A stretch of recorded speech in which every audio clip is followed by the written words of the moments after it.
If you've ever wondered whether Firefox is still a private browser, the short answer is yes. Firefox is still one of the more privacy-focused mainstream browsers available today. But, and this is important, it is not completely private by default. In this video, I'm going to break down what Firefox does well, what privacy protections it already gives you, and what limitations you still need to keep in mind if you want to browse more safely. If this kind of tutorial helps you, make sure to hit the like button, subscribe to the channel, and turn on notifications so you don't miss the next tech guide. Let's get into it. Firefox has built a strong reputation for privacy because it includes features that help reduce tracking right out of the box.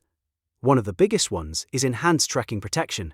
This helps block many third-party trackers, cookies, and even cryptominers automatically, so websites have a harder time following you around the web.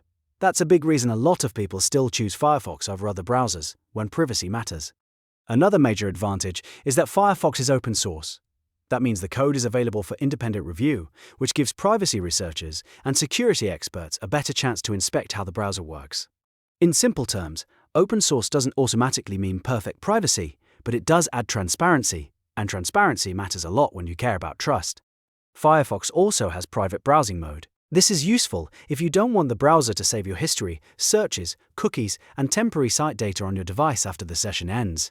It's great for local privacy, especially if you're using a shared computer or just don't want certain pages left behind on your own machine. But remember, private browsing does not make you invisible online. Your internet provider, your employer or school network, and the websites you visit can still potentially see a lot of your activity.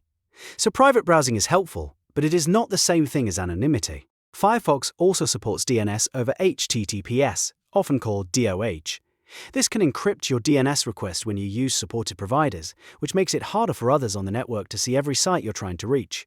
That's another solid privacy layer, especially on public Wi-Fi or less trusted networks. On top of that, Firefox gives you strong control over cookies, site permissions, pop-ups, camera access, and other browser settings. These tools let you lock things down more tightly if you want a more privacy-first setup. Now, let's talk about the part people often misunderstand. Even though Firefox is privacy-focused, it is not fully private by default. Some telemetry and diagnostic data may still be sent to Mozilla, although many of those settings can be reviewed, adjusted, or turned off. And while Firefox includes protections against tracking, websites can still use advanced techniques like browser fingerprinting to identify you based on your device, settings, and browsing environment. Firefox does include features to reduce that risk, but no browser can completely eliminate it on its own. So, if you're asking whether Firefox is still a private browser, the honest answer is yes. Absolutely, it is still one of the better mainstream choices for privacy. But if you want stronger privacy overall, you should also look at your settings. Use a privacy-focused search engine, limit unnecessary extensions, and be careful about what accounts you log into. That combination matters just as much as the browser itself. If you found this video useful, please give it a thumbs up, subscribe for more software and privacy tutorials, and leave a comment if you want me to show you the best Firefox privacy settings next. Thanks for watching, and I'll see you in the next one.